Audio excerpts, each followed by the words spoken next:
இந்த நாள் லெந்து காலமா இருக்கிறபடினாலே அநேக உபவாசம் மற்றும் ஜெபத்துல இருப்பார்கள். அது நமக்கு ஒரு பெரிய ஆசீர்வாதமாக இருக்கும். இந்த நாட்களிலே இந்த உபவாசத்தை குறித்து பரிசுத்த வேதாகமம் என்ன சொல்லுகிறது என்பதை நாம் கவனிக்க போகிறோம். உபவாசம் எப்படி இருக்க வேண்டும்? உபவாச நாட்களிலே நாம் என்ன செய்ய வேண்டும்? எப்படிப்பட்ட உபவாசம் ஆண்டவருக்கு ஏற்றதாக இருக்கும் என்று சொல்லி வேதத்திலே நமக்கு ஆண்டவர் எழுதி வைத்திருக்கிறார். அதை சற்று நாம் கவனித்து அதை உற்று பார்த்து அதற்கேற்றது போல நாம் நடக்க வேண்டும். மனுஷர்களை பார்த்து நாம் நடக்கக்கூடாது. சத்தியத்தின்படி நம்ம நடக்க வேண்டும். சத்தியம் என்ன சொல்லுகிறதோ அதன்படி நம்ம செய்ய வேண்டும். அவர்கள் என்ன சொல்லுகிறார்கள் அப்படின்னு பார்த்தீங்கன்னா 2வது வசனத்திலே தங்கள் தேவனுடைய நியாயத்தை விட்டு விலகாமலும் நீதியை செய்து வருகிற ஜாதியாரை போல அவர்கள் நாடோறும் என்னை தேடி என் வழிகளை அறிய விரும்புகிறார்கள். நீதி நியாயங்களை என்னிடத்தில் விசாரித்து தேவனிடத்தில் சேர விரும்புகிறார்கள். அடுத்ததாக, நாங்கள் உபவாசம் பண்ணும்போது நீர் நோக்காமல் இருக்கிறது என்ன? நாங்கள் எங்கள் ஆத்துமாக்களை ஒடுக்கும் போது நீர் அதை அறியாமல் இருக்கிறது என்ன என்கிறார்கள். பாருங்கள், இஸ்ரவேல் மக்கள் ஆண்டவரிடத்துல கேட்கிறாங்க. என்ன கேட்கிறாங்க அப்படின்னு பாத்தீங்கன்னா, ஆண்டவரே, நாங்கள் உபவாசம் பண்றோம், ஜெபிக்கிறோம், நீர் ஏன் எங்களை நோக்காமல் இருக்கிறீங்க? நீங்க ஏன் எங்களை கவனிக்காம இருக்கிறீங்க அப்படின்னு ஆண்டவரிடத்துல முறையிடுகிறார்கள், கேட்கிறார்கள். நாங்கள் எங்கள் ஆத்துமாக்களை ஒடுக்கும் போது நீர் அதை அறியாமல் இருக்கிறது என்ன என்கிறார்கள். இதோ நீங்கள் உபவாசிக்க நாளிலே உங்கள் இச்சைகளின்படி நடந்து உங்கள் வேலைகளை கட்டாயமே செய்கிறீர்கள். ஆண்டவர் சொல்றார், நீங்கள் உபவாசிக்கும் போது எப்படி உபவாசிக்கிறாங்களா?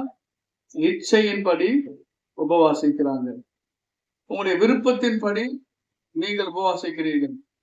உங்கள் வேலைகள் எல்லாம் கட்டாயமாக செய்கிறீர்கள் என்று ஆண்டவர் சொல்லுகிறார். அவர்களுடைய உபவாசம் ஆண்டவருக்கு ஏற்றது போல இல்லை என்பதை ஆண்டவர் அங்கே உணர்த்துகிறார். இஸ்ரவேல் மக்களுக்கு ஆண்டவர் தெரியப்படுத்துகிறார். இதோ வழக்குக்கும் வாதுக்கும் துஷ்டத்தனத்துடைய கையினாலே குத்துக்கிறதுக்கும் உபவாசிக்கிறீர்கள். பாருங்க, அவங்க உபவாசிக்கிறதை குறித்து ஆண்டவர் அவங்களுக்கு சொல்றார். அவங்க கேட்கிறாங்க, நாங்க உபவாசிக்கிறோம், உண்மை தேடுகிறோம், மண்டையில் நாங்க வருகிறோம், ஜெபிக்கிறோம், நீங்க அமைதியா இருக்கிறீங்க அப்படின்னு கேட்கிறாங்க. கேட்கும் போது ஆண்டவர் சொல்றாரு, இல்ல நீங்க இச்சையின்படி உபவாசிக்கிறீங்க, உங்க உபவாசம் எனக்கு சரியில்லை, உங்க ஜபமும் எனக்கு கேட்காது அப்படின்னு ஆண்டவர் டைரக்டா சொல்லிடுறாரு. நீங்க உபவாசிக்கும் போது உங்க பிரச்சனைகளுக்காக தான் உபவாசிக்கிறீங்க.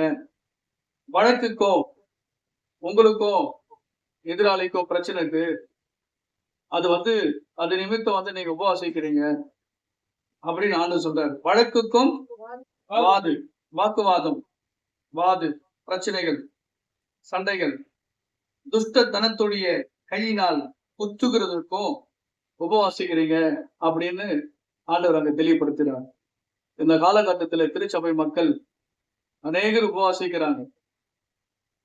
உபவாசிக்கிறதுனாலே நிறைய பேர் என்ன செய்ய மாட்டாங்க? இறைச்சி சாப்பிட மாட்டாங்க, கறி மீன் எதுவும் சாப்பிட மாட்டாங்க.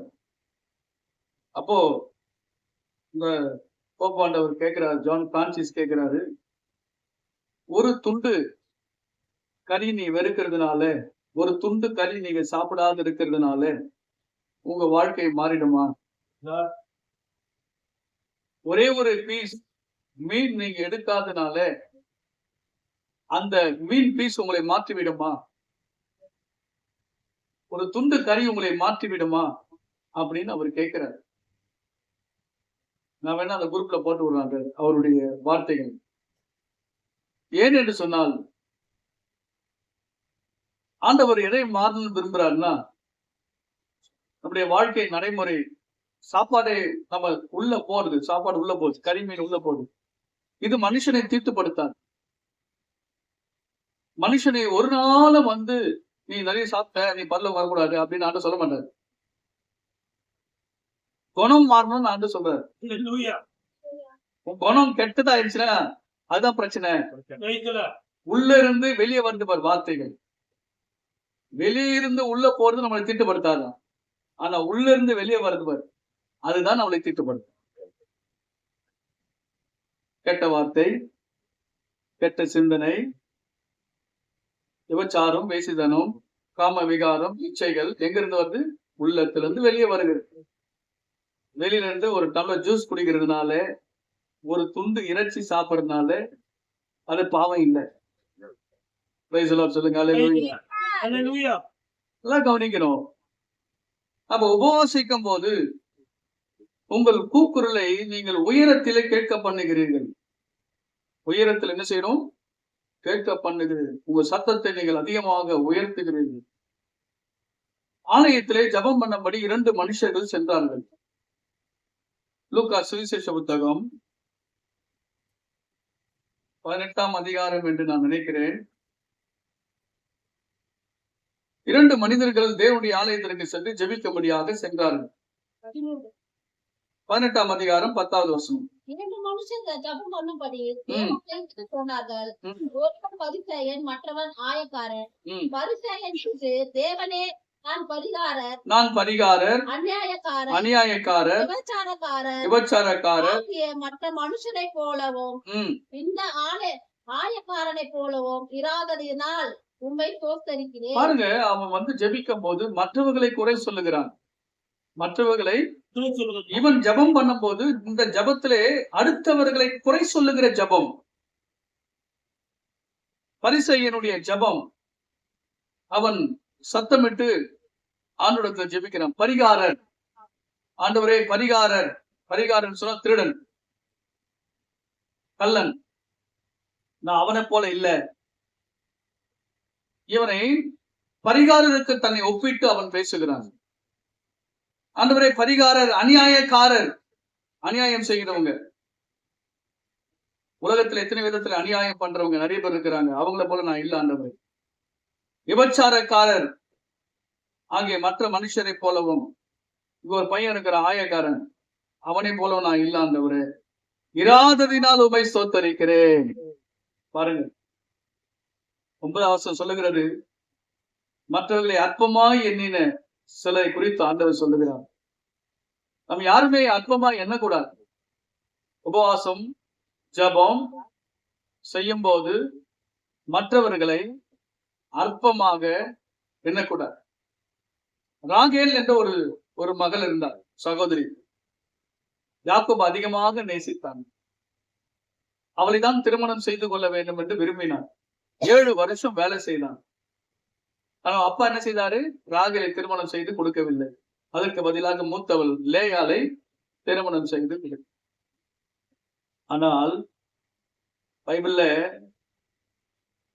எல்லாராலும் அற்பமா எண்ணப்பட்டாலும் யாரு? லேயாள் அற்பமா எண்ணப்பட்டால் எல்லாரும் அவளை அற்பமா எண்ணினார்கள். ஆனா ஆண்டவர் பார்த்தால் இவள் அற்பமாக நடத்தப்படுகிறது கர்த்தர் பார்க்கிறார். நான் ஏன் சொல்லுகிறேன்னு சொன்னா, மற்றவர்களை நாம் அற்பமாக நடத்தும் போது கர்த்தர் அதை பார்க்கிறார், கர்த்தர் அதை கவனிக்கிறார். யாரையும் நாம் அற்பமாக நினைக்க கூடாது.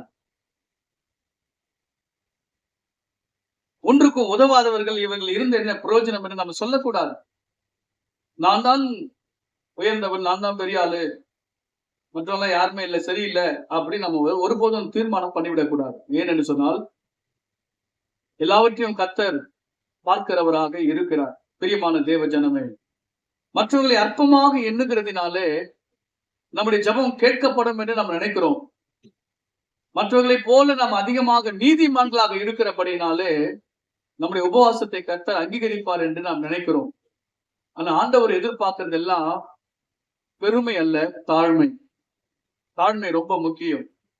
அவன் சொல்லுகிறான் பாருங்க, அடுத்த வசனத்திலே 12ஆம் வசனம், வாரத்தில் 2 தரம் உபவாசிக்கிறேன் சொல்லி காட்டலாம் பாருங்க. ஆண்டவர்கிட்ட வந்து நான் வாரத்தில் 2 தரம் உபவாசிக்கிறேன் அப்படின்னு வந்து மற்றவங்க கேட்கிற மாதிரி ஒரு சத்தமிட்டு சொல்லுது. இது ஒரு ஆவிக்குரிய பெருமை. என் சம்பாத்தியத்தெல்லாம் தசமாக தசமாக கொடுக்கிறதை கூட சொல்லி காட்டக்கூடாது. உபவாசிக்கிறதை சொல்லி காட்டக்கூடாது. மற்றவர்களை உங்களுக்கு நிகராக ஒப்பிட்டு பேசவும் கூடாது என்று தனக்குள் ஜெபிக்கிறான். 13ஆம் வசனத்திலே சொல்லப்பட்டிருக்க, ஆயக்காரன் தூரத்திலே நின்று தன் கண்களையும் வானத்திற்கு ஏறெடுத்து துணியாமல் தன் மார்பிலே அடித்துக் கொண்டு, தேவனே பாவியாக என்மேல் தூரத்துல நிக்கிறான். தகுதி இல்லப்பா, எனக்கு தகுதி இல்லாதவர். இவன் உள்ள துணிகரமா போயிட்டான். இவன் உள்ள ஆண்டுடைய ஆலயத்திலே துணிகரமா போகிறான். ஆனா இவன் பயப்படுறான், போறதுக்கு பயப்படுறான். பயபக்தி. நான் பாவி, எப்படி ஆண்டவருடைய ஆலயம் எவ்வளவு பரிசுத்தமானது, ஆண்டவர் எவ்வளவு பெரியவர், தன்னை ஒரு பாவியாக தேவ சமூகத்திலே அவன் கருதுகிறான்.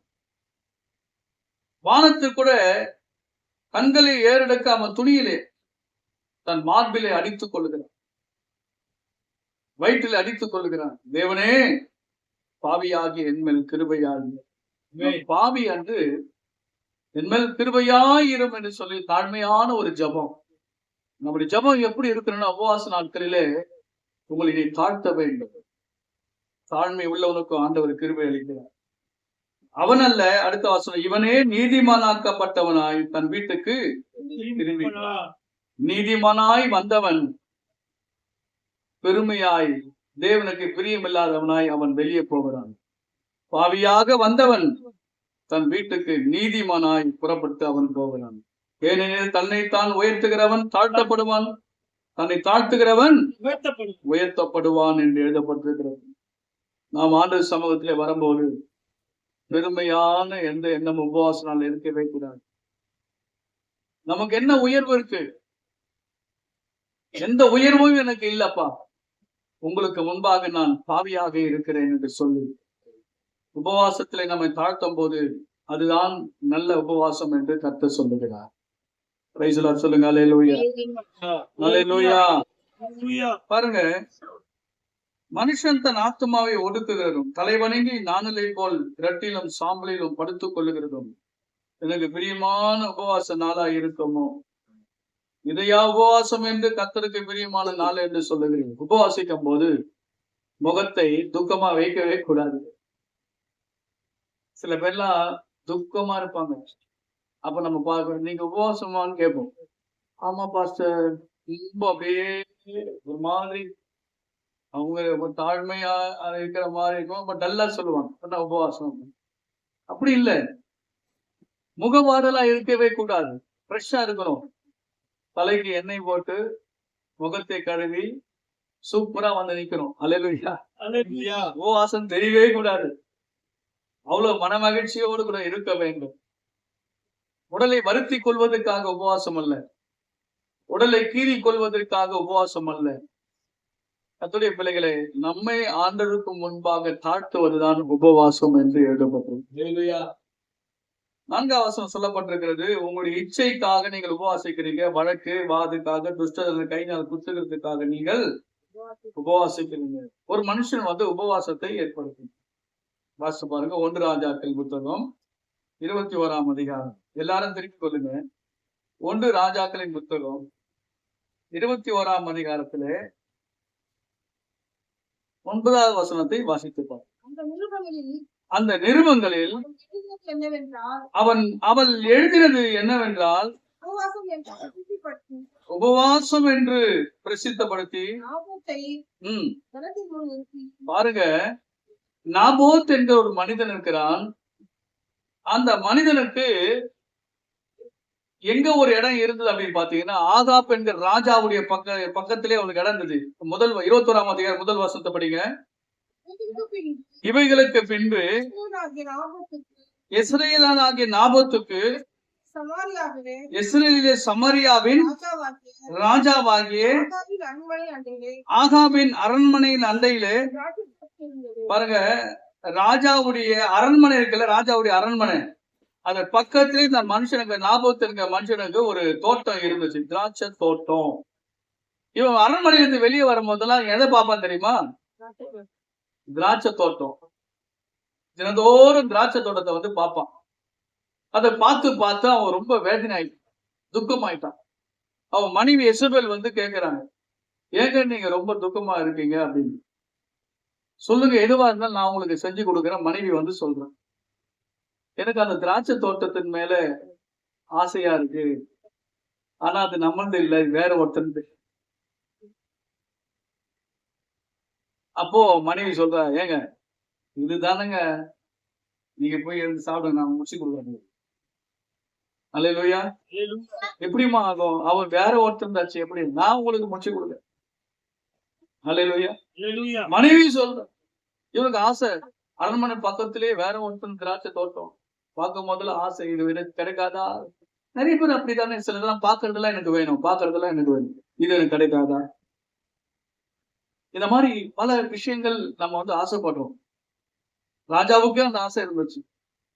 என்ன பண்ணாங்க தெரியுமா இந்த அம்மா? 9வது வசனத்துல நிருபத்தை எழுதுறாங்க. நிருபங்களை எழுதி என்ன தலைப்பு தெரியுமா? உபவாசம் தான் தலைப்பு. அல்லேலூயா. அந்த அம்மா போட்ட தலைப்பு என்ன? உபவாசம். எல்லாம் வாங்க அப்படின்னு கூப்பிட்டாங்க.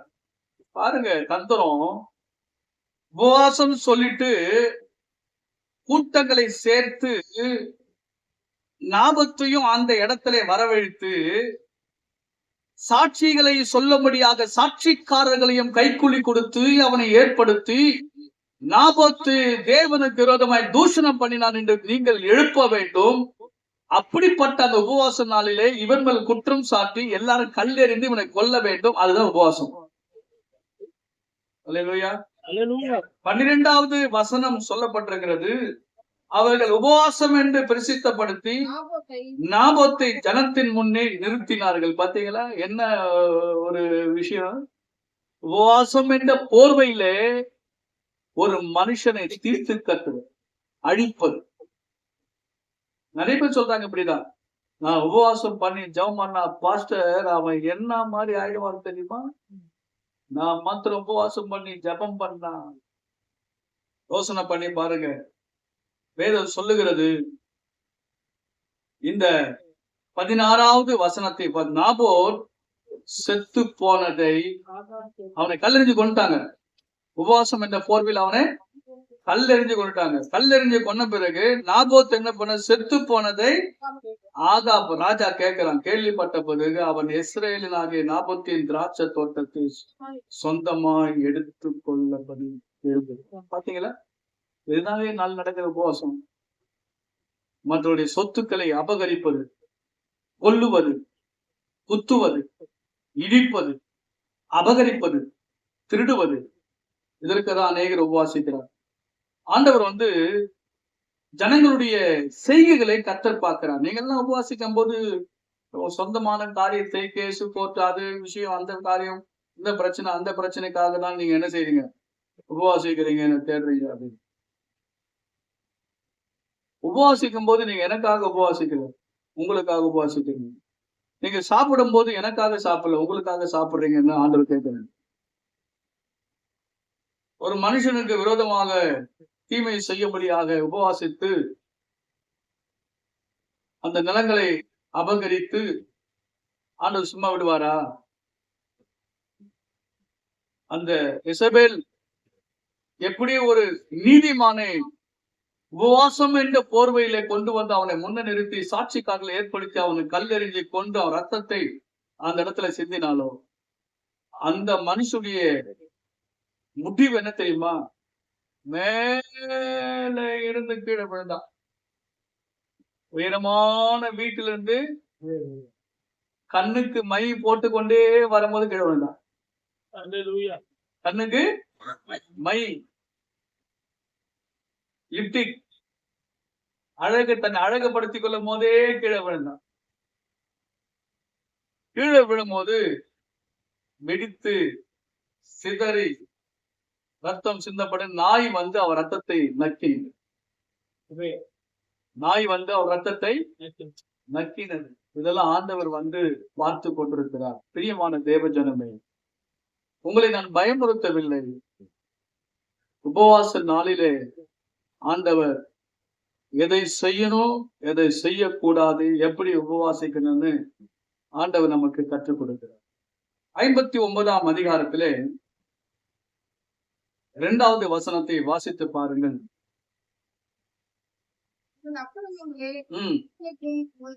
நடுவாக பிரிவினை உண்டாக்குகிறது. பாவங்களை அவர் வெளிப்படாத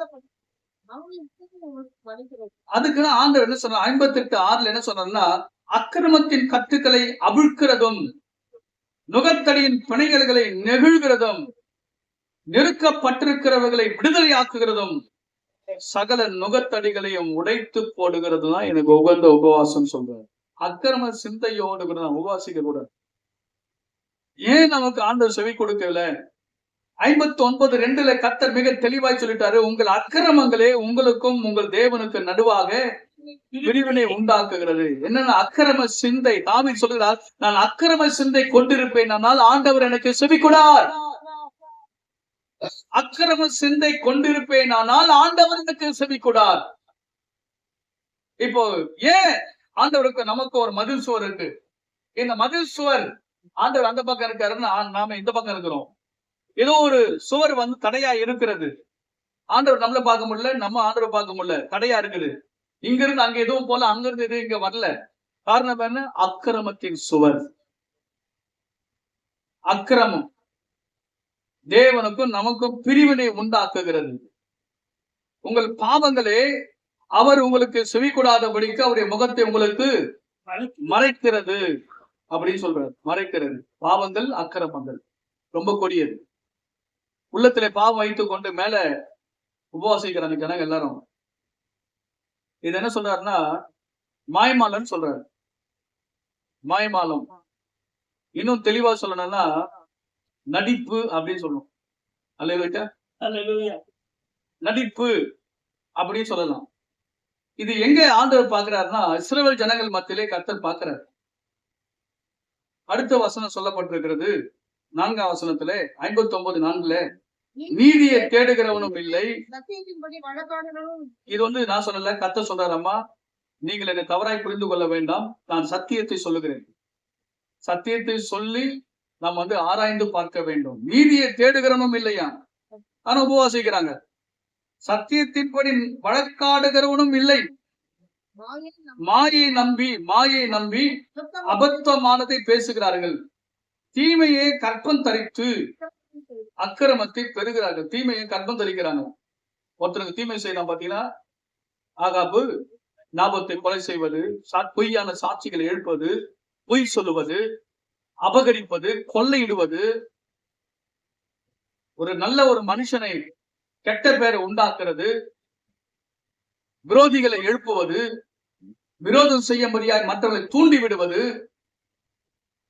புறம் கூறுவது, பழிசாட்டுவது, ஏதோ ஒன்றை பொய் வழக்குகளை அங்கே செய்வது, இப்படிப்பட்ட காரியங்கள் தான் கர்த்தர் சொல்றாரு. அடுத்த வசனம், கட்டு விரியனின் முட்டைகளை அடைக்காத்து சிலந்தியின் நெசவுகளை நெய்கிறார்கள். அவைகளை முட்டைகளை சாப்பிடுகிறவன் சாவான். அவைகளை நெருக்கப்பட்டதை ஆனால் விரியன் புறப்படும். பாருங்கள், அதான் யோவான் ஸ்நானகர் சொன்னார், விரியன் பாம்பு குட்டிகளை வரும் கோபத்துக்கு தப்பித்துக் கொள்ள வகை காட்டினவன் யார்? விரியனை போன்றவர்கள், சர்ப்பத்தை போன்றவர்கள். பொய். விரியன் என்று சொன்னாலே பொய். சர்ப்பம் என்று சொன்னாலே பொய் சொல்லுகிறவன். ஆதியிலே ஏவாளோடு பேசினது யார்? சர்ப்பம் தான் பேசினது. இதே இடத்துல ஆண்டவர் சொன்னார், சர்ப்பம் விரியனை முட்டைகளை அடைக்காக்கிறவர்கள், பொய்களை அடைக்காக்கிறவர்கள். இப்படிப்பட்ட பொய்யான காரியத்தோடு நாம் உபவாசிக்க கூடாது என்று கர்த்தர் சொல்லுகிறார். உண்மையான உபவாசம் நாம் இருக்க வேண்டும். அடுத்த வசனம் சொல்லுகிறது, அவைகளை நெசவுகள் வஸ்திரங்களுக்கு ஏற்றவைகள் அல்ல, தங்கள் கிரியைகளிலாலே தங்களை மூடிக்கொள்ள மாட்டார்கள். அவர்கள் கிரியைகள் அக்கிரம கிரியைகள். அண்டலின் பண்ணணும், அவர்கள் கிரியைகள் அக்கிரம கிரியைகள். அவங்க செயல்கள் எல்லாம் பாத்தீங்கன்னா அக்கிரமத்தின் வைத்துதான் அவங்க. ஏன்னா உள்ள முட்டையை அடைக்காக்குறது போல உள்ள ஏதோ ஒரு அடைக்காத்து கொண்டிருக்கிற. அதுதான் வாயின் நிறைவினாலே, இருதயத்தின் நிறைவினாலே வாய் பேசும். இங்க இருந்தா அது நமக்கு இங்க இங்க இங்க என்ன இருக்காதான் வெளியே வரும். அல்லேலூயா. செட்டியில என்ன இருக்கோ அதான் வெளியே வரும். இங்க என்ன இருக்கோ அதான் வெளியே வரும். அப்போ கிரியைகள் எப்படிப்பட்ட கிரியைகள்? அக்கிரமத்தின் கிரியைகள், கொடுமையான செய்கைகள் அவர்கள் கைகளில் இருக்கிறது. கொடுமையான செய்கைகள். இப்படிப்பட்ட நீங்க உபவாசம் இருக்கிறதுனால எனக்கு பிரியமில்லை என்று கர்த்தர் சொல்லுகிறார். உங்களை யாரும் நான் சொல்லல. அல்லேலூயா.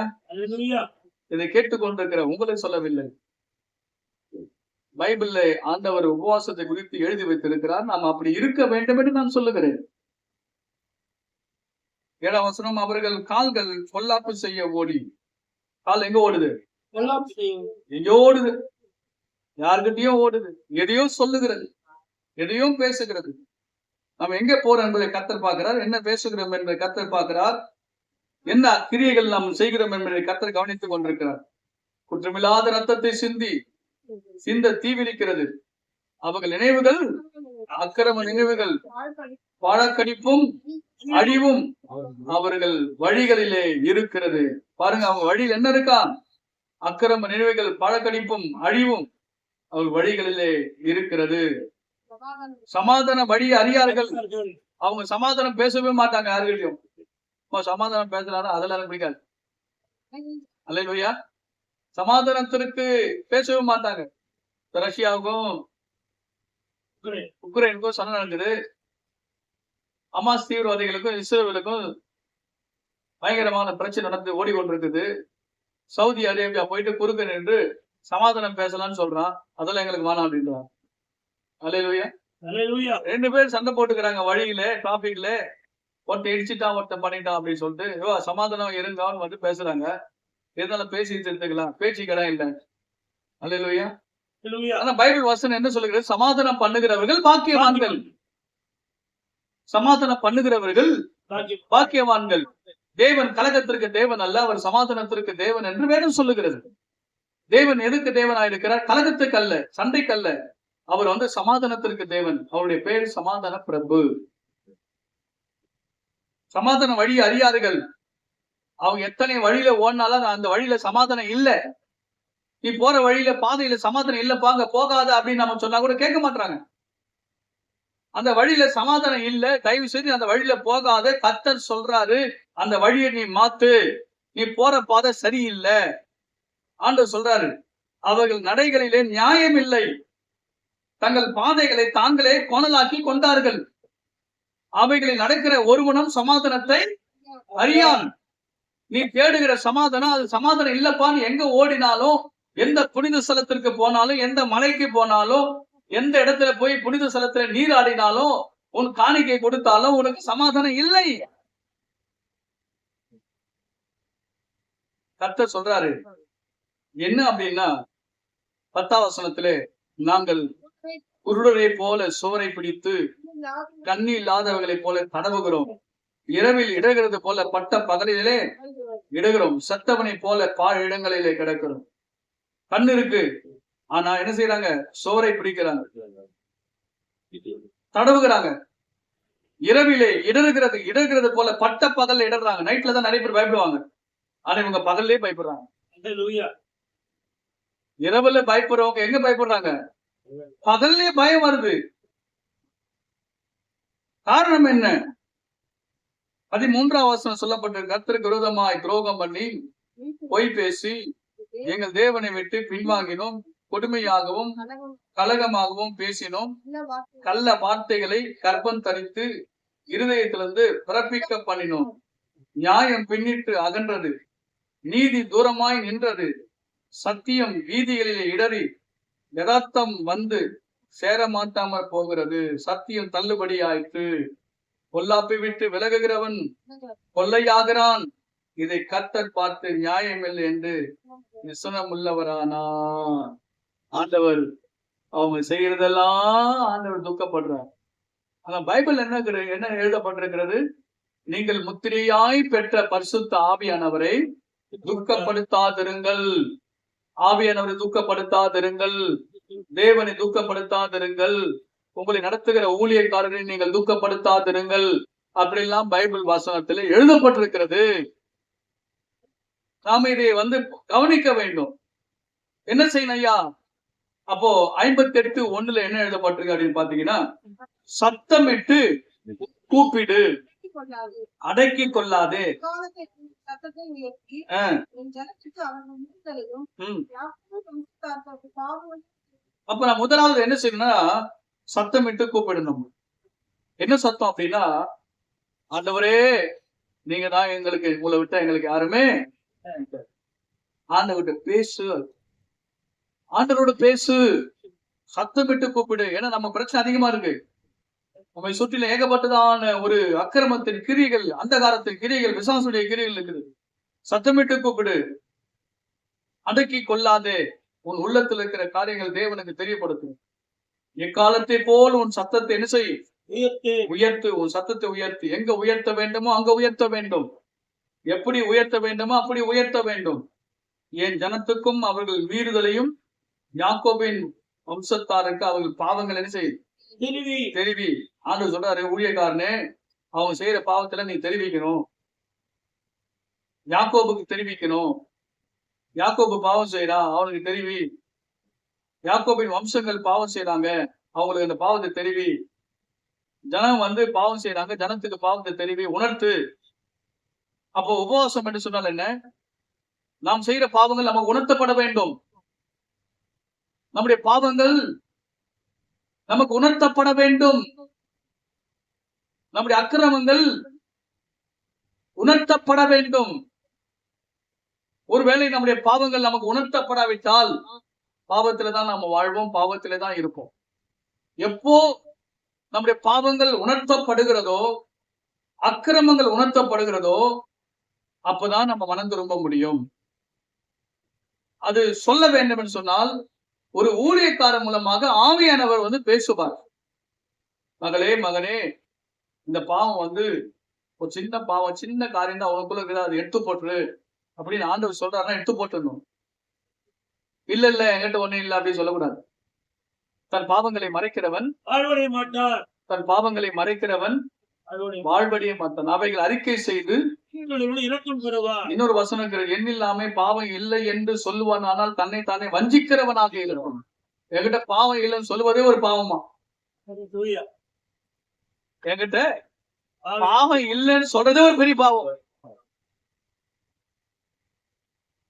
அப்ப என்ன செய்யணும்னா தெரிவிக்கணும், ஆண்டவரே நான் பாவியப்பா என்மேல். அதான் அந்த மனுஷன் சொன்னான், பாவியாக என்மேல் கிருபையா, நான் பாவி தான் ஒத்துக்கொள்றான். சரி, ஓகே, நீ ஒத்துக்கொண்டு இருப்போ, ஆசீர்வாதமா இருப்போ. மகளே நீ பாவம் செய்யாதே. 18 வருஷம் அலங்கழித்துக் கொண்டிருந்தது. 12 வருஷம் பெரும்பாலும் ஸ்ரீ. ஆண்டவர் என்ன சொன்ன தெரியுமா? இனி பாவம் செய்யாது, போ, இனி பாவம் செய்யாது, இனி பாவம் செய்யாது. அந்த குருடன், பிறவி குருடன் ஓடி வந்த, ஆண்டவர் என்ன தள்ளிட்டாங்க, சரி நீ போப்பா, இனி பாவம் செய்யாது, நான் உன்னை தள்ள மாட்டேன், நீ பாவம் செய்யாது. ஆண்டவர் சொல்றது எல்லாம் என்ன தெரியுமா? இனி பாவம் செய்யாதே. இதுதான் உபவாசம். அல்லேலூயா, அல்லேலூயா, அல்லேலூயா, அல்லேலூயா, அல்லேலூயா, அல்லேலூயா. உண்மையான உபவாசம். பாவங்கள் உணர்த்தப்பட வேண்டும், பாவங்களை தெரிவிக்க வேண்டும். நம்முடைய பாவங்கள் உணர்த்தப்பட வேண்டும், நம்முடைய பாவங்களை தெரிவிக்கப்பட வேண்டும். நிறைய பேர் பாவங்கள் உணர்த்தப்பட்டது ஏன் அப்படி வரமாட்டேன்றாங்கன்னா, அவங்க பாவங்கள் உணர்த்தப்பட்டு விடுமோ, தெரிந்து விடுமோ, அதனாலதான் வெளிச்சத்துக்கு வரமாட்டாங்க. எங்க வரமாட்டாங்க? வெளிச்சத்துக்கு வந்தா தெரிஞ்சிடும்ல. இயேசுதான் வெளிச்சம். இயேசுக்கு முன்னாடி நம்ம நின்னுமோனா நம்ம பாவியை நம்ம ஒத்துக்கொள்வோம்ல. நிறைய பேர் இயேசுக்கு முன்னாடி வராதுக்கு என்ன தெரியுமா? அவர் வெளிச்சம். அவங்க இன்னும் இருளிலே இருக்கிறாங்க, இருளிலே இருக்கிறாங்க. ஆனா இருளில் இருக்கிற ஜனங்களுக்கு பெரிய வெளிச்சம் வந்தது காரணம் என்ன தெரியுமா? பாவிகளை ரட்சிக்க கிறிஸ்து இயேசு உலகத்திற்கு வந்தார். பாவிகளை ரட்சிக்க கிறிஸ்து இயேசு உலகத்திற்கு வந்திருக்கிறார். நல்லா கவனிக்கணும். மீகா எழுதின புத்தகம் 3ஆம் அதிகாரம் 8வது வசனத்தை வாசி. மீகா எழுதின சிறிய தீர்க்கதரிசன புத்தகம் 3ஆம் அதிகாரம் 8வது வசனம், பக்கம் 1077. நானும் யாக்கோபுக்கு அவன் வீழ்த்தலையும் இஸ்ரவேலுக்கு அவன் பாவத்தையும் அறிவிக்கும்படி கர்த்தருடைய ஆவி அருளிய பலத்தினாலும் ஞானத்தினாலும் பராக்கிரமத்தினாலும் நிரப்பப்பட்டிருக்கிறேன். பாருங்க, நானும் யாக்கோபுக்கு அவன் மீறுதலையும் இஸ்ரவேலுக்கு அவன் பாவத்தையும் அறிவிக்கணுமா இல்லையா? ஒருத்தன் பாவம் செய்யணும் அப்படி சொன்னா கண்டுகொள்ளாம போக கூடாதுங்க. நம்ம யாருன்னா எப்படின்னா போட்டு எனக்கு என்ன பாஸ்டர், வீண் மம்புக்கு நான் போக மாட்டேன் பாஸ்டர். இது வீண் மம்பு இல்லை. ஆவிக்குரிய பிள்ளைங்க அறிவிக்கணும். ஆவியானவர் நமக்குள்ள இருக்கிறார். நமக்குள்ளே ஆவியானவர் இருப்பார்னு சொன்னா மற்றவருடைய பாவங்களை நாம் தெரிவிக்க வேண்டும். ஆவியானவருக்கு என்ன பேர் தெரியுமா? உணர்த்துகிற ஆவியானவர், கண்டிக்கிற ஆவியானவர், நம்ம மேல உணர்த்துகிற ஆவியானவர். அதுதான் சொல்றாரு, நானும் யாக்கோபுக்கு அவன் மீறுதலையும் இஸ்ரவேலுக்கு அவன் பாவத்தை அறிவிக்கும்படி கர்த்தருடைய ஆவியை அருளிய பலத்தினாலும் நியாயத்தினாலும் பராக்கிரமத்தினாலும் நிரப்பப்பட்டிருக்கிறார். பசுத்த ஆவியினால் நான் நிரப்பப்பட்டிருக்கிறேன். ஆவியானவர் எனக்குள் இருக்கிறார். அதனால்தான் மற்றவர்கள் செய்கிற பாவங்களை என்னால் பொறுத்துக் கொள்ள முடியவில்லை. மற்றவர்கள் பொய் சொன்னாலும் பொறுத்துக் கொள்ள முடியவில்லை. மற்றவர்கள் சண்டையிட்டாலும் பொறுத்துக் கொள்ள முடியவில்லை. அவங்க செய்கிறது அவங்க தெரியாம பாவத்தினால் செய்தாலும் எனக்குள் இருக்கிற ஆவியானவர் அதை அறிவிக்கும்படியாக விரும்புகிறார். அறிவிக்கும்படியாக ஆவியானவர் சொல்லுகிற, நான் தேவனுடைய பலத்தினாலே நியாயத்தினாலும் பராக்கிரமத்தினாலும் நிரப்பப்பட்டிருக்கிறேன். ஒரு அநியாயம் நடக்கிறது என்று சொன்னால் அது ஆண்டவரை உணர்த்தும்படியாக எனக்குள் ஏவுகிறார். அவன்தான் உண்மையான விசுவாசி, பரிசுத்த ஆவியின் அபிஷேகத்தை பெற்றவன். யோவான் சுவிசேஷ புத்தகம் 16ஆம் அதிகாரம். யோவான் சுவிசேஷ புத்தகம் 16ஆம் அதிகாரம் 8வது வசனத்தை வாசி. அவர் வந்து பாவத்தை குறித்தும் நீதியை குறித்தும் நியாய தீர்ப்பு குறித்தும் உலகத்தை கண்டித்து உணர்த்துவார். பாருங்க, பாவத்தை குறித்தும் நீதியை குறித்தும் நியாய தீர்ப்பு குறித்தும் உலகத்தை கண்டித்து உணர்த்துவார். அப்ப நம்ம செய்யற பாவம் வந்து நமக்கு தெரியலன்னா நம்ம கிட்ட என்ன இல்ல, ஆவியானவர் இல்லைன்னு அர்த்தம். நம்ம செய்யற பாவங்கள் நமக்கு பாவம் தெரியலன்னு சொன்னா நமக்குள் ஆவியானவர் இல்லை. ஒருவேளை ஆவியானவர் நமக்குள் இருப்பார் என்று சொன்னால் ஆவியானவர் உணர்த்துவார், மகனே தேவி நீ செய்த காரியம் வந்து தப்புப்பா, நீ செய்யாதப்பா அப்படின்னு ஆண்டவர் எனக்கு சொல்லுவார். நான் உடனே என்ன செய்வேன், ஆண்டவரே ஆமா ஆண்டவரே தெரியாம செஞ்சுட்டாப்பா, என்னை மன்னிச்சிருங்க சொல்ல மண்டிட்டு முழங்கால் பண்ணிட்டு ஜெபம் பண்ணி பாவ அறிக்கை செய்து என்னை இதிலிருந்து விடுதலை கொடுங்கப்பா அப்படின்னு ஆண்டவர்கிட்ட ஜெபம் பண்ணி அதிலிருந்து வெளியே வர வேண்டும். பாவத்தை குறித்தும் நியாய தீர்ப்பு குறித்தும் அவர் கண்டித்து உணர்த்துகிற ஆவியானவர். சிலருடைய இருதயம் வந்து கடினப்பட்டிருக்கும். வணங்கா கழுத்துள்ள ஜனங்கள் என்று இஸ்ரவேல் ஜனங்களை பார்த்து ஆண்டவர் சொல்லியிருக்கிறார். கல்லான இருதயத்தை நம்மிடத்துல எடுத்து போட வேண்டும். எவ்வளவு பாவம் செய்தாலும் அந்த பாவம் நம்மளுக்கு தெரியாது, பரவாயில்ல ஆண்டவர் மன்னிச்சிருவார் அப்படி நம்ம போயிட்டே இருக்கக்கூடாது. ஆவியானவர் துக்கப்படுத்தக்கூடாது. நமக்குள்ள இருக்கிற ஆவியானவர் அவர் தேற்றுகிற தேவன். நம்மளை ஆறுதல் படுத்த விரும்புகிறார், தேற்ற விரும்புகிறார். பாவங்களை குறித்து அவர் உணர்த்தப்பட விரும்புகிறார். நீங்களும் நானும் என்ன செய்ய வேண்டும்? உணர்த்தப்பட வேண்டும்.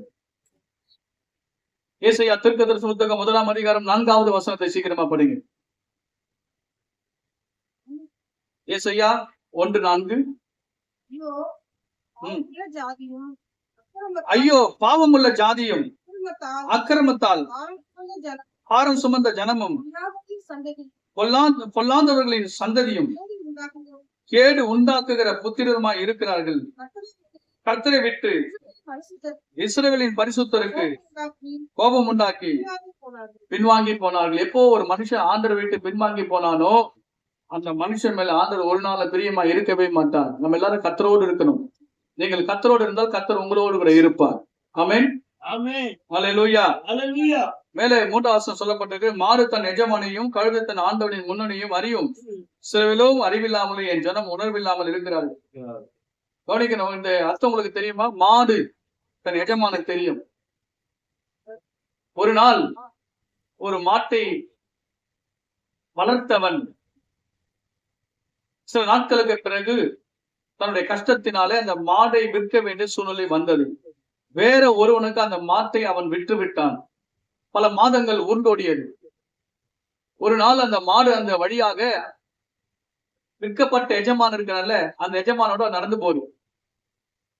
பழைய எஜமான் நடந்து வராரு. இந்த பழைய எஜமானை அந்த மாடு பார்த்துச்சு. ஏன் பழைய எஜமான் ஒரிஜினல் எஜமான் போறாருன்னு சொல்லிட்டு மாடு அங்கேயே நின்றுச்சு. அது வாங்கினவன் என்ன பண்றான்னு சரி அதை அடிக்கிறான். நகர் ஏன் போக மாட்டேற சொல்லி அடிக்கிறான். நல்லா தானே போனேன், என்னாச்சு உனக்கு, இன்னும் வீடு வரலையே, அடிக்கிறான். நகரவே இல்லை. அது திரும்பி பக்கம் பார்த்துட்டே இருந்துச்சு. இவன் அப்பதான் யோசனை வந்து எங்கடா இது பாக்குறது திரும்பி பார்த்தா அந்த மாடு ஏற்கனவே வளர்த்தவன். மாட்டு கூட தெரியும் தன் எஜமான் யாருன்னு. ஆனா ஜனங்களுக்கு தெரியல தன்னை உண்டாக்கினவர் யாரு, தன்னை படைத்தவர் யார் என்பது ஜனங்களுக்கு தெரியவில்லை. தனக்காக ரத்தம் சிந்தினவர் யார் என்பது ஜனங்களுக்கு தெரியவில்லை. மாட்டுக்கு கூட ஆண்டு சொல்ற மாடு தன் எஜமானை அறியும், ஜனங்களும் அறியல. கழுதை வந்து என்னன்னா, எங்க ஊர்ல எல்லாம் பாத்தீங்கன்னா அந்த மண்ணாங்க நிறைய பேர் இருக்கிறாங்க. குளம் வந்து எங்கேயோ இருக்கும், துணி துவைக்கிற குளம் குட்டை. இவன் என்ன பண்ணுவான்னா மூட்டை கட்டி கழுதை மேல வச்சிருவான். கழுதை மேல வச்சிட்ட பிறகு போன்னு சொல்லுவான். அது போயிட்டே இருக்கும். ஆனா அது எங்க போய் சேரணும்னு அதுக்கு தெரியும். அவன் கூட போக மாட்டான். இவன் சைக்கிள் எடுத்துட்டு முன்னாடி போயிடுவான். சைக்கிள் எடுத்துட்டு முன்னாடி அவன் போவான். கழுதைக்கு கூட தெரியும் நாம எங்க போய் நிற்கணும், எங்க போய் சேரணும்னு தெரியும். ஆண்டவர் பிள்ளைகளுக்கு என்ன செய்யல, எங்க போனன்னு கூட தெரியல. அப்பா எழுதுறாரு பையனுங்க, வாலிப பையன் எங்க அப்படின்னு பாத்தீங்கன்னா வாசற்படியில எழுதுறாரு. பையன் வெளியே போகும்போது அப்பா எழுதுறாரு அந்த ஸ்லேட்ல, எங்கே போகிறாய். என்ன எழுதுறாரு? அப்பா எங்கே போகிறாய், எப்பொழுது வருவாய். எங்கே போகிறாய், எப்பொழுது வருவாய். ஏன்னா அப்பாவுக்கு தெரியாம போறான். அவன் அப்பாவுக்கு சொல்லிட்டே போக மாட்டான். பையன் எங்க போறான்னு அப்பாவுக்கு தெரியல. பையன் எங்க போய்கிறான்னு அப்பாவுக்கு தெரியல. எங்க போய்கிறான் பையனா எனக்கு சொல்லாம போயிட்டா ஐயா. எங்க போனான்னு தெரியல. எப்போ வருவான் தெரியாது ஐயா. இன்னைக்கு அப்படிதான் நம்ம கதை ஓடிட்டு இருக்கு. எங்க போறோம் நமக்கு தெரியல, எப்போ வரும்னு கூட சொல்ல மாட்டோம். ஆண்டவர் துக்கப்படுறார். வாலிப பிள்ளைகள் பெற்றோர்களுக்கு கீழ்ப்படிய வேண்டும், விசுவாசிகள் கர்த்தருக்கு கீழ்ப்படிய வேண்டும். இதான் கர்த்தர் வந்து துக்கப்படுறார். எரேமியா தீர்க்கதரிசி புத்தகம் 5ஆம் அதிகாரம் 15வது வசனத்தை வாசித்து பாருங்க. 25வது வசனம் வாசிங்க. எரேமியா 5:25. உங்கள் அக்கிரமங்கள் இவைகளை விலக்கி உங்கள் பாவங்கள் உங்களுக்கும் நன்மையை வர ஒட்டாதிருக்கு. ஏன் எனக்கு நன்மை கிடைக்கல, ஏன் ஆசீர்வாதம் வரல பாஸ்டர் ஐயா? அக்கிரமம். நம்முடைய கேள்விக்கு பதில் கிடைக்க ஆண்டவர் வச்சிருக்காரு. எல்லாத்துக்கும் பதில் இருக்குங்க. ஏன் ஆசீர்வாதம் வரல? அக்கிரமம், ஏதோ ஒரு அக்கிரமம் இருக்கு. நமக்கு அறியாம அக்கிரமங்களை அறிக்கை செய், பாவங்களை விட்டுவிடு, நன்மை உன் வீட்டை தேடி வரும். சொல்லுங்க அல்லேலூயா, அல்லேலூயா. நாம் எப்படி உபவாசிக்க வேண்டும் என்று கர்த்தர் நமக்கு சொல்லுகிறார். அதிக நேரங்களை நான் முடிக்க விரும்புகிறேன். ஏசாயா தீர்க்கதரிசி புத்தகம் 58ஆம் அதிகாரத்திலே 7வது வசனம் சொல்லுகிறது, பசி உள்ளவனுக்கு உன் ஆகாரத்தை பகிர்ந்து கொடுக்கிறதும் துரத்துண்ட சிறுமையானவர்களை வீட்டிலே சேர்த்துக் கொள்ளுகிறதும் வஸ்திரம் இல்லாதவனை கண்டால் அவனுக்கு வஸ்திரங்களை கொடுக்கிறதும் உன் மாம்சமானவனுக்கு ஒழிக்காமல் இருக்கிறதல்லவா எனக்கு உகந்த உபவாசம். உபவாசம் இருக்கிறல்ல, 40 நாள் உபவாசம் இருக்கீங்களே, ஒரு உண்டியில வாங்க, இல்லாட்டி உண்டியில என்கிட்ட கேளுங்க, நான் கொடுக்குறேன். சேர்த்து வை பாஸ்டர், இது வந்து ஏழைகளுக்காக நான் சேர்த்து வைக்கிறேன். பிளைண்ட் இருக்கிறாங்க, பார்வையற்றோர், விழி இழந்தோர், அவங்களுக்கு நான் சேர்த்து வைக்கிறேன் பாஸ்டர். ஏழை எளிய ஜனங்களுக்கு நான் சேர்த்து வைக்கிறேன் பாஸ்டர். நீங்க அவங்களுக்கு ஏதாவது ஒண்ணு செய்யுங்க. வஸ்திரம் இல்லாதவங்களுக்கு எவ்வளவு பேர் இருக்கிறாங்க, ஏழை எளிய மக்கள். இந்த ஜிப்சி பீப்புள் இருக்கிறாங்க, நரிக்குறவர். மழை காலத்துல வீடு ஒழுவி கொண்டிருக்கிறது, புறா வருது, பூச்சி வருது, பாம்பு வருது, எல்லாம் வருது. அவங்க நீங்களாம் அவங்க கிட்டே போக மாட்டீங்க, நாங்கெல்லாம் போயிட்டு வரோம். ஒரு நாற்றம் எனக்கு அவங்க மேலதான், நாங்களாம் அவங்க அடிக்கடி போவேன். நீங்கெல்லாம் கிட்ட போக மாட்டீங்க. கிட்ட போனீங்கன்னு நாட்டம், பேட் ஸ்மெல் வரும் கிட்ட. நாங்கெல்லாம் சகித்து கொண்டு அவங்க கூட நின்று, அவங்க பக்கத்துல நின்று கையை வச்சு அவங்களுக்கு சுவிசேஷத்தை சொல்லி, சத்தியத்தை சொல்லி, ஜபம் பண்ணி, யாருமே அவங்ககிட்ட போக மாட்டோம். அவங்ககிட்ட போய் ஊழியம் செய்யறதால எந்த நன்மையும் நமக்கு கிடைக்காது. ஆனா ஒண்ணு, கர்த்தர் சந்தோஷப்படுவார். அவர் சந்தோஷப்பட்டால் என்ன நடக்கும்? அவர் நம்மளை எந்த விதத்திலேயாவது ஆசீர்வதிப்பார். எப்படி ஆகில கர்த்தர் நம்மளை விட மாட்டார், ஆசீர்வதிப்பார். சில பேர்ல என்ன கேட்பாங்க, பாஸ்டர் அவங்க வீட்டுல போறீங்களா, என்ன கிடைக்கும் பாஸ்டர்? ஏதோ கிடைப்பதற்காக போலீங்க, என் ஆண்டவரை திருப்திப்படுத்துவதற்காக போகும். ஏழை எளிய மக்கள், நான் பணக்காரர் தேடி போக மாட்டேன்.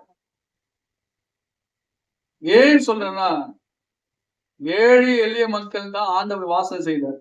அவர் இருந்த இடம் எங்க தெரியுமா? கலிலேயா கடல் ஓரம். மீன் பிடிக்கிறவர்கள் எவ்வளவு நாற்றம் இருக்கும். அல்லேலூயா. நாற்றம் எடுத்த ஜனங்கள் மத்தியில தான் இயேசு அசைவாடினார். அதெல்லாம் பாக்குறதே இல்லை. அழுக்கா இருப்பாங்க, நாற்றம் எடுப்பாங்க. அங்கே போவேன் நான் ஊழியம் செய்வேன். ஏழை எளிய மக்களுக்கு உபவாச நாளிலே நாம் என்ன செய்கிறோம்? ஒரு வேளை சாப்பாடு சாப்பிடலையா, அந்த சாப்பாட்டுக்கான காசை கொடு ஆண்டவர். ஒரு வஸ்திரத்தை வாங்குவதற்கான காசு அதுல போடு. ஒரு அரிசி மூட்டை வாங்குவதற்கான காசை அதுல போடு. ஒரு ஆயில் பாக்கெட் வாங்குவதற்கான காசு அதுல போடு.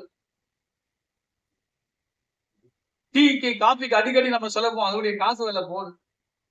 கொண்டு வந்து ஆண்டவர் சமூகத்துல வை. ஆண்டவரே, உங்களுக்காக, ஏழை எளிய மக்களுக்காக நான் கொண்டு வந்திருக்கேன். கர்த்தர் பார்க்கிறார். ஏழை எளிய மக்களை நாம் நினைவு கூற வேண்டும். இந்த சிறியரில் எதை செய்கிறீர்களோ அது எனக்கே. ஏழைக்கு இறங்குகிறவன் கர்த்தருக்கு கடன் கொடுக்கிறான். ஏழைக்கு இறங்குகிறவன் கர்த்தருக்கு கடன் கொடுக்கிறான். நீ கொடுத்ததை திரும்ப கொடுப்பார். ஏழைக்கு இறங்கணும். சிறுமைப்பட்டவன் சிந்தை உள்ளவன் பாக்கியவான். சிறுமைப்பட்டவன் சிந்தை உள்ளவன் பாக்கியவான். நம்ம சிந்தை கொஞ்சம் ஏழை பக்கம் திரும்பணும். எப்பவுமே உங்களை மற்றவங்க பெரிய ஆளோட உங்களை ஒப்பிடாதீங்க. சின்னவங்களை பாருங்க, நம்மளை விட சின்னவங்களை பாருங்க. கொடுக்கிற ஒரு காரியத்தின் மேல எவ்வளவு பிரியப்படுறார் தெரியுமா ஆண்டவர்? கொடுக்கிற காரியத்தில் தேவன் எவ்வளவு பிரியப்படுகிறார் தெரியுமா? கொடுங்கள், அப்போது உங்களுக்கு கூட கொடுக்கப்படும். எது உபவாசம் பாருங்க. 9வது வசனத்திலே வாசிக்கிறது. 10வது வசனத்திலே, பசி உள்ளவனிடத்தில் உன் ஆத்துமாவை சாய்த்து சிறுமைப்பட்ட ஆத்துமாவை திருப்தியாக்கினால்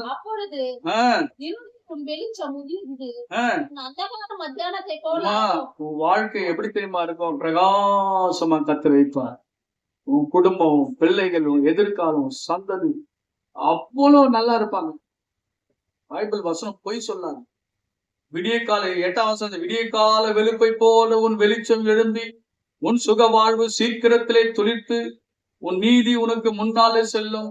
கர்த்தருடைய மகிமை பின்னாலே காக்கும். ஆண்டவருடைய வாக்கு தத்துவம். இன்னொரு வாக்கு தத்துவம் பாருங்க, 11. கர்த்தர் நித்தமும் உன்னை நடத்தி மகா வறட்சியான காலங்களில் உன் ஆத்துமாவை திருப்தியாக்கி உன் எலும்புகளை நிறமுள்ளதாக்குவார். நீ நீர்ப்பாய்ச்சலான தோட்டத்தை போல வற்றாத நீருட்டை போல. இந்த வாக்கு தத்துவம் யாருக்கு தெரியுமா? ஏழைகளுக்கு இறங்குகிறவங்க. இந்த வாக்கு தத்துவம் 8, 10, 11 எல்லாம் இருக்குல்ல. இந்த வாக்கு தத்துவம் நீ ஜபம் பண்ணும் போது கர்த்தர் 1 நீ கூப்பிடுவாய், கர்த்தர் உனக்கு மறு உத்தரவு கொடுப்பார். இதெல்லாம் உன் ஜபம்லாம் கேட்கப்படும். யாரோ உன்னை விரல் நீட்டி யாரும் குற்றம் சாத்த முடியாது. கர்த்தரை நீக்கிடுவார். பழிகாரனை நீக்கிடுவார். அக்கிரமத்தை நீக்கிடுவார். யாருக்கு தெரியுமா? ஏழை எளியோருக்கு நீ உதவி செய்ய போது கர்த்தர் இந்த வாக்கு தத்தத்தை உனக்கு பலிக்க முடியாது. உபவாசம் இருக்கிறோம். உபவாசம் எப்படிப்பட்ட உபவாசம்? உண்மையான உபவாசம். நம்முடைய ஆராதனை எப்படி இருக்கணும்? அதுவும் எழுதப்பட்டிருக்கிறது. 13. என் பரிசுத்த நாளாகிய ஓய்வு நாளிலே உனக்கு இஷ்டமானதை செய்யாதபடி உன் காலை விலக்கி உன் வழிகளின்படி நடவாமலும் உனக்கு இஷ்டமானதை செய்யாமலும் உன் சொந்த பேச்சை பேசாமல் இருந்து ஓய்வு நாளை மனமகிழ்ச்சியின் நாள் என்று கர்த்தருடைய பரிசுத்த நாளை மகிமுள்ள நாள் என்று சொல்லி அதை மகிமையாய் எண்ணுவாயானால் அடுத்த ஒரு ஆசீர்வாதம் வருது பாருங்க. அப்போது கர்த்தரில் மனமகிழ்ச்சியாய் இருப்பாய். பூமியின் உயர்ந்த இடங்களிலே உன்னை ஏறி இருக்கப்படி செய்து உன் தகப்பனாக யாக்கோபுடைய சுதந்திரத்தால் உன்னை போஷிப்பேன். கர்த்தருடைய வாய் இதை சொல்லி. ஆராதனைக்கு வரணும்.